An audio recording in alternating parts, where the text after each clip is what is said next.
It begins with a road that doesn't feel like it should lead to anything terrible. A stretch of gravel north of Rochford Bridge, past fence posts leaning into the prairie wind, the kind of land where you can hear your own thoughts.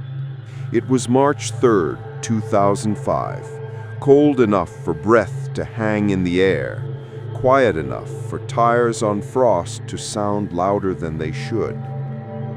4 RCMP constables were out there that morning, doing work that was supposed to be careful, methodical, and above all, routine. They would not return home.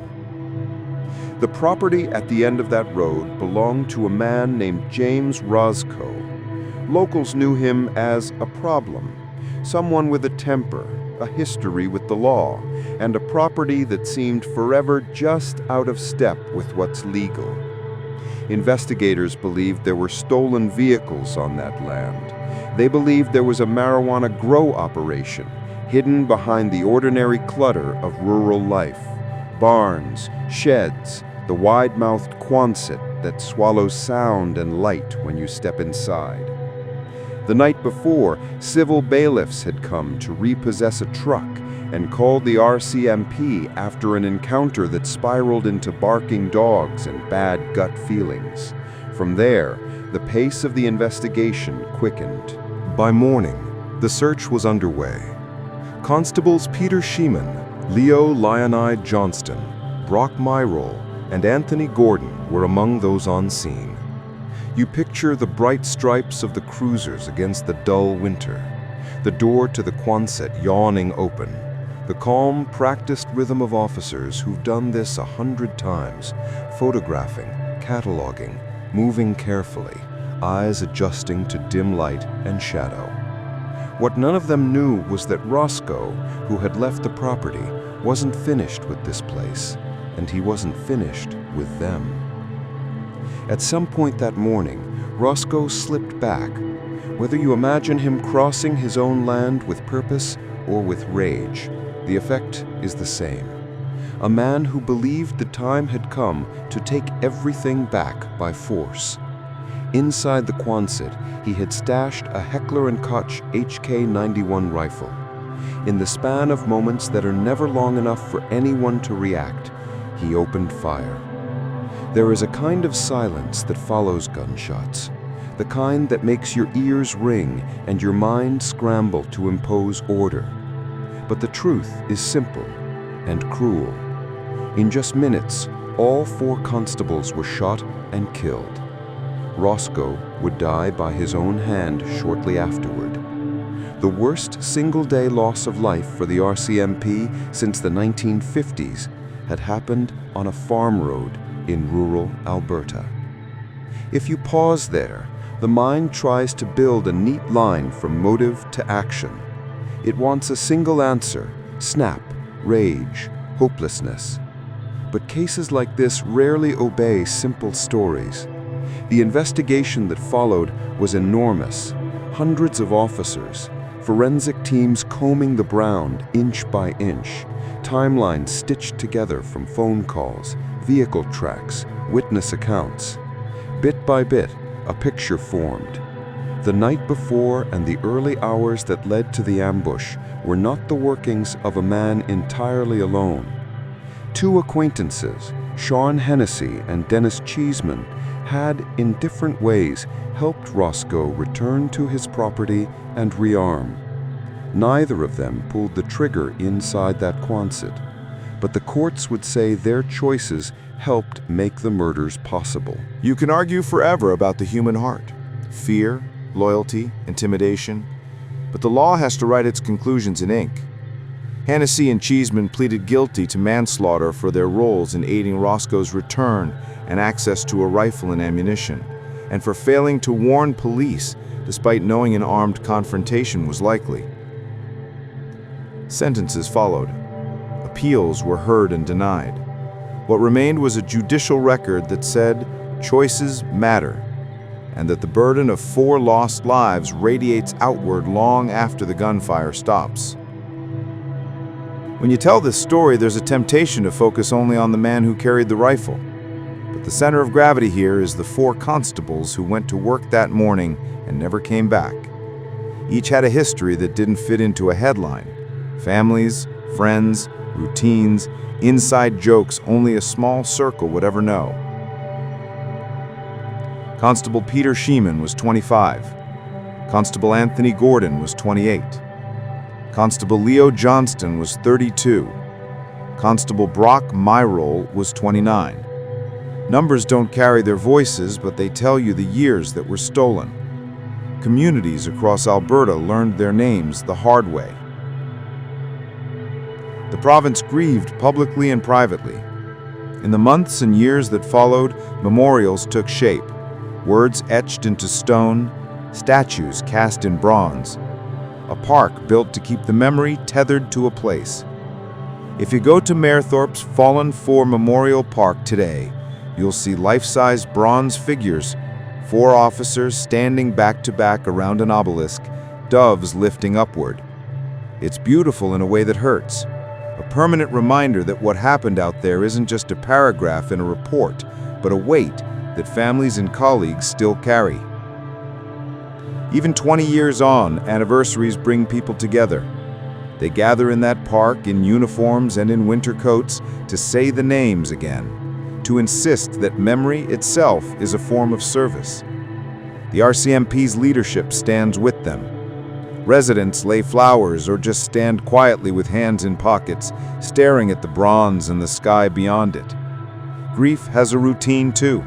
It returns right on time. But beyond the memorials, Alberta asked hard questions. Could the scene have been more secure?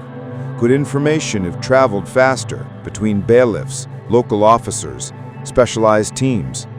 Should threat assessments change when you're dealing with an isolated property, a volatile owner, and evidence of weapons? A public fatality inquiry examined the case years later, sifting timelines, decisions, and policies. In the cool language of recommendations, you can hear the heat of what they were trying to prevent. Another morning like this one. If you try to understand why this story holds people, even after all this time, it may be because it confounds the rules we lean on. We tell ourselves that horror announces itself with sirens, that danger comes wrapped in warning signs. But out there, the wind still moved across the fields. The Quonset still stood like every Quonset you've ever seen. The quiet didn't break until it was too late. Think about the rhythm of police work, how often it involves the unglamorous patience of search warrants, inventory lists, and long drives down rural lanes. For most of a career, nothing like this ever happens. So the mind sets a pattern. You knock, you log, you go home. The rupture of that pattern is what makes the story so hard to carry. 4 officers didn't get the simple, ordinary ending to a workday that most of us take for granted. There's also the way rural space tricks us. Wide horizons suggest safety, as if the absence of people equals the absence of threat. But remoteness cuts both ways. Help is farther, backup is miles out. A single decision, someone turning a truck around in the dark, someone stowing a rifle where the echo will be loudest, can tilt the balance of that emptiness toward catastrophe.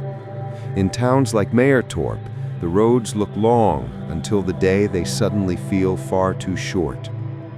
When the courts finished writing their part of the story, they left us with a painful but clear accounting that terrible outcomes are often built on small choices over time.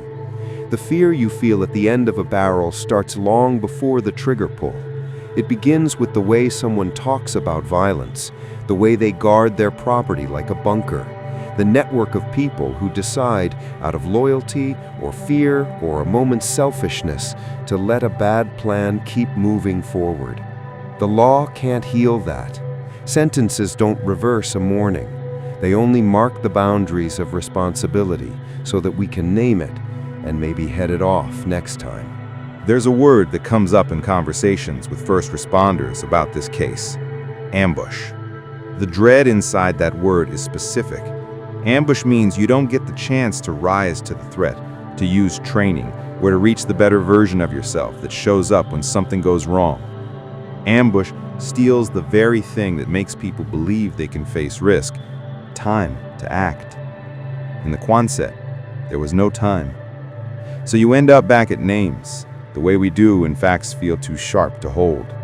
Shyman, Johnston, Myrall, Gordon. You say them in the order the newspapers printed, and then you say them the way families do. First names, nicknames, the ones that will never echo across a kitchen again. That's where the emotional truth of this case lives. Not in the rifle or the reports, but in the empty chairs. The job of a story like this isn't to make the violence larger, it's to make the people visible. If you drive that road today, you'll see the same winter light, the same lean of fence posts. You might even hear the sound of tires on frost, that particular Alberta crunch that says the land is sleeping. There's nothing in the air to tell you that this was the site of the RCMP's darkest day in modern memory. A memorial will tell you, an inquiry report will tell you, but the land moves on, indifferent. It's people who remember. And maybe that's the only answer a community ever gets after a tragedy like this. Keep the names alive, study the decisions, fix what can be fixed, and say out loud that routine is never routine. Because on a cold morning in March, 4 officers stepped into a building to do their jobs, and in a handful of minutes, the world changed. It happened quietly, then all at once. And long after the headlines faded, the echo kept going, through the courts, through a bronze memorial, through every officer who buttons a uniform in the dark before dawn. That's the story of Mayerthorpe. Not because of the man with the rifle, but because of the 4 who stood in his way.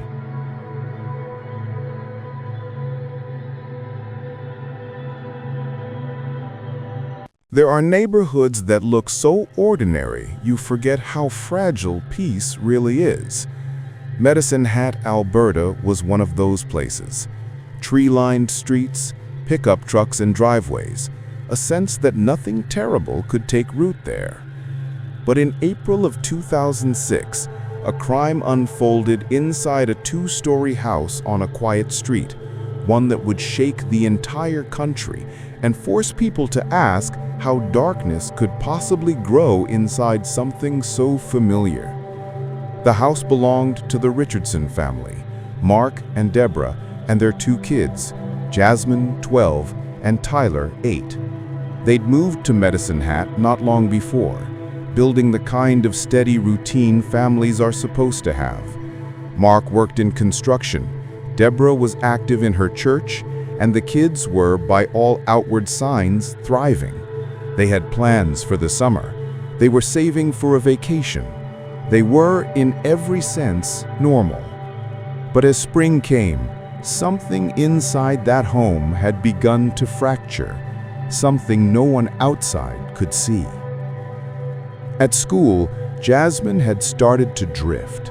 She was creative, bright, and fiercely independent, the kind of girl who never wanted to be told what to do.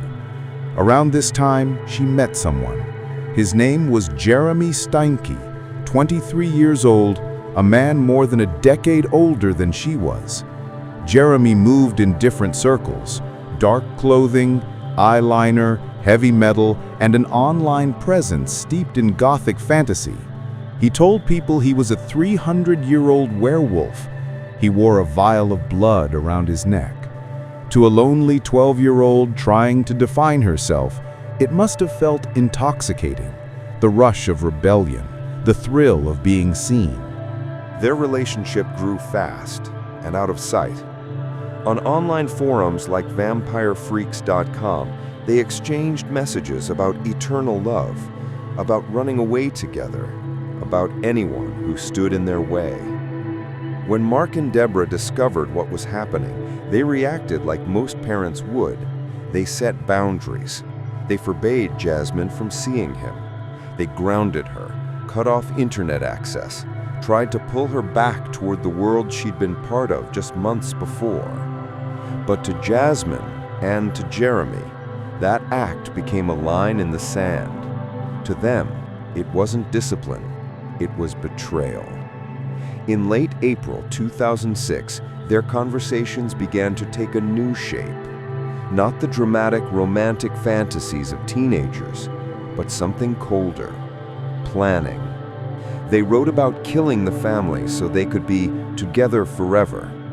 Whether Jasmine understood what those words really meant is something we'll never fully know, but Jeremy did. On the evening of April 22nd, the Richardson house glowed softly under its porch light. Inside, everything was quiet. Tyler was in his pajamas. Mark was downstairs watching TV.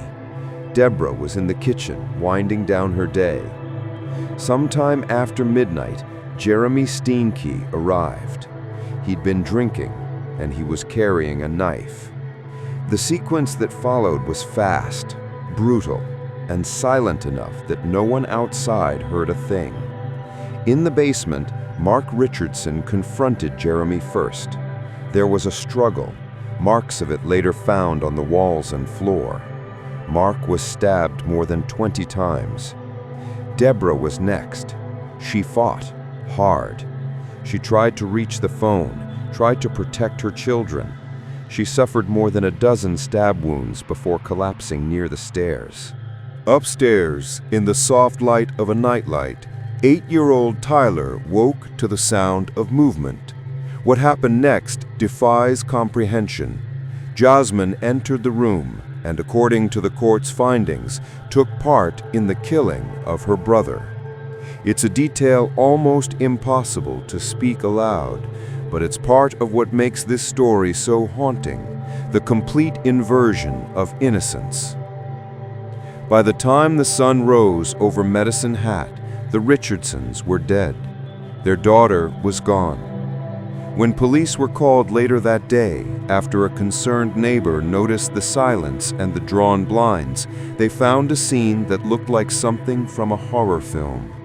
Blood patterns told a story of chaos and disbelief. Officers moving through the rooms noticed something else, a missing family photo and a child's room that looked too empty. At first, they thought Jasmine might have been kidnapped, but then they started reading the notes left behind, drawings, messages, fragments that turned the case on its head. The search that followed was quick. Witnesses had seen a young couple hitchhiking east. By the next day, police found Jasmine and Jeremy in a small town in Saskatchewan, hiding in a friend's basement. They were arrested without a fight. When questioned, their stories drifted between fantasy and confession. Jeremy spoke about his love for Jasmine, about a plan that had to be carried out. He said, "I loved her too much. This had to happen." Jasmine, in her soft 12-year-old voice, told police she thought it was all a joke until it wasn't, that she couldn't stop what she'd helped start. The courts struggled with what to do next. Jasmine was the youngest person in Canadian history charged with multiple counts of first-degree murder. Under the Youth Criminal Justice Act, the maximum sentence she could receive was 10 years, a mix of custody, psychiatric care, and supervised release. She was found guilty in 2007. The court ruled she had played an active role in all 3 deaths. Jeremy Steinke, 23 years old at the time of the murders, was convicted on 3 counts of first-degree murder and sentenced to life imprisonment with no possibility of parole for 25 years. Later, he changed his name, perhaps to escape the weight of his own. The legal side of this case is clear on paper, but the emotional side has never been that tidy. In the years that followed, Jasmine went through rehabilitation programs, therapy, and reintegration. By 2016, a decade after the murders, a judge ruled she had completed her sentence. She was released fully from supervision. To this day, her name, the only one ever made public before youth protection laws tightened, floats in the space between fascination and pity. People wonder who she became, where she lives, whether she found peace, and whether peace is even possible after something like that. For the community, though, time didn't dull the shock. Medicine Hat isn't a big city. The image of a 12-year-old girl involved in the murder of her entire family didn't fade easily. Teachers, neighbors, classmates, everyone seemed to question what they'd missed. There were no warnings that made sense, no glaring signs of violence, just subtle shifts, a darker wardrobe, new friends, a few strange drawings at school. In hindsight, people tried to piece together a trail that might have stopped it. But sometimes the trail doesn't exist until after the fact. The Richardson case also reshaped public debate in Canada about how we treat young offenders, about punishment versus rehabilitation, about the limits of understanding mental and emotional development at that age. Some saw Jasmine's release as proof that the system believes in second chances. Others saw it as proof that justice can never balance scales like these. It's uncomfortable, because both might be true. And through it all, the images linger. The small house, the police tape fluttering in spring wind, the pink tricycle in the yard. They've become part of Medicine Hat's collective memory, the way tragedy always brands itself onto place. People still drive by that street and lower their voices, as if sound itself might disturb the ghosts. If you strip the sensationalism away, the tabloid nicknames, the gothic websites, the werewolf myth, you're left with a story about control, isolation, and the perilous space between adolescence and adulthood. It's a story about how quickly love can mutate when it feeds on rebellion instead of reason. And it's about a child who crossed a line she didn't fully understand until years later, when the echo of what she'd done finally caught up to her. The Richardson murders are still taught in criminology programs as a cautionary tale, a collision of youthful psychology, internet culture, and tragedy. But for the people of Medicine Hat, it isn't theory, it's memory. The neighborhood has healed on the surface. New owners, new paint, new life. But the past doesn't disappear just because the grass grows back. Sometimes when people in town talk about that case, they end the conversation the same way, by saying that evil doesn't always look like a monster. Sometimes it looks like a child who forgot how to be one. That's the story of the Richardson Family Murders. A quiet street, a broken boundary, and a night that erased an entire family, leaving behind only questions no one can answer without breaking a little inside. Every city has its safe places.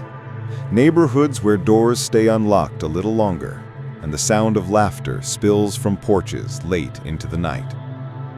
For Calgary, Alberta, Brentwood was one of those places. A quiet, tree-lined neighborhood near the University of Calgary, home to students, young professionals, and people just beginning to build their lives. On the night of April 14, 2014, the semester was ending, and a group of friends decided to celebrate. Exams were behind them. Spring was finally winning its tug-of-war with winter, and there was every reason to believe that this night, this ordinary party, would be remembered for nothing more than music, laughter, and plans for the summer ahead. But by dawn, 5 people would be dead. and Calgary would wake up to its worst mass killing in modern history. The house on Butler Crescent was like any other student rental. Music equipment in the basement, textbooks scattered on the counter, handwritten notes taped to the fridge. Around 30 people came and went that night. The vibe was easy. People talking on the porch, card games inside, someone queuing up a playlist in the kitchen. Among them was Matthew DeGrood, 22 years old, a University of Calgary psychology student. He wasn't a stranger. He was invited. His father was a respected Calgary police inspector, a man who'd spent decades protecting the very city his son would soon terrorize. Friends said Matthew seemed quiet that night. Off, but not enough to alarm anyone. He smiled politely, joined in conversation, but sometimes drifted into silence mid-sentence. No one could have known what was happening inside his mind. Hours earlier, on social media, Matthew had posted strange messages, fragments about werewolves and vampires, the end of the world, the night of reckoning. He'd placed garlic in his pocket before coming to the party, a small symbolic shield against imagined evil. His friends thought it was odd, maybe even darkly funny, but in hindsight, it was a sign of something far more serious, a mind breaking away from reality.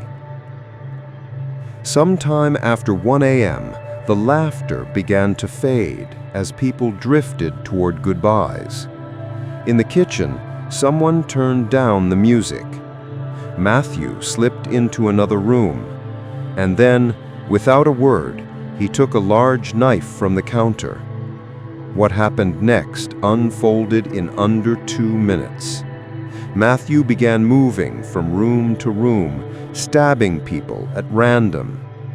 He targeted friends, people who had shared meals with him, studied with him, trusted him. Said he ran into the dark, knife still in hand. He covered nearly 6 kilometers before police found him near a 7-Eleven parking lot, blood on his clothes, staring blankly at officers. He was taken into custody without a struggle. What followed wasn't just a murder investigation. It was a descent into the difficult intersection between mental illness and accountability. During questioning, Matthew spoke calmly, even rationally, but what he said was chilling. He believed he was fighting supernatural creatures. He believed the world was ending. He said he thought he was saving humanity. Forensic psychiatrists later confirmed that at the time of the killings, Matthew was in the grip of a severe psychotic episode, suffering from schizophrenia. He experienced delusions so vivid that the boundaries between real and unreal had collapsed completely. The court would later hear that he wasn't intoxicated, nor was there any history of violence. He was a good student, no criminal record, no substance abuse, just a slow, invisible unraveling that went unnoticed until it exploded. In 2016, after a 2-year trial, the verdict came down.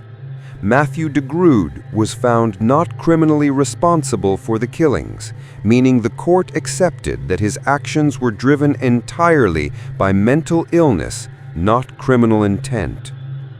For the families of the victims, it was a verdict that brought no relief, only confusion. Some felt compassion for the illness. Others saw only the loss. Because no matter what the court decided, their children were gone. Gone from concerts, from classrooms, from kitchens still holding half-finished mugs of tea. Matthew was sent to the Southern Alberta Forensic Psychiatric Center, where his progress would be monitored indefinitely. Each year, a board would review whether he remained a danger to society. Each year, the families would have to sit through hearings, reliving that night in testimony, photos, and reports. In time, doctors reported progress. By 2021, Matthew DeGrood had been granted conditional release into supervised living. He was stable, medicated, working toward a life outside the walls that had held him since the murders. For some, it was proof that rehabilitation can work. For others, it was a fresh wound. The idea that a man who'd ended 5 lives could ever step back into public space, even under watch. The Brentwood murders forced Calgary and Canada to confront hard questions. What does justice look like when the killer never truly meant to kill? How do you balance compassion from mental illness with the unbearable weight of grief? And what does safety even mean when danger comes wearing the face of someone you know? There were no easy answers. The courts did their job, the doctors did theirs, and the families, they kept going, holding vigils each April, telling stories, making sure the world didn't reduce their loved ones to just numbers in a headline. Because behind every case like this, there are lives that were in motion, art projects half-finished, songs unwritten, degrees unfinished, birthdays uncelebrated.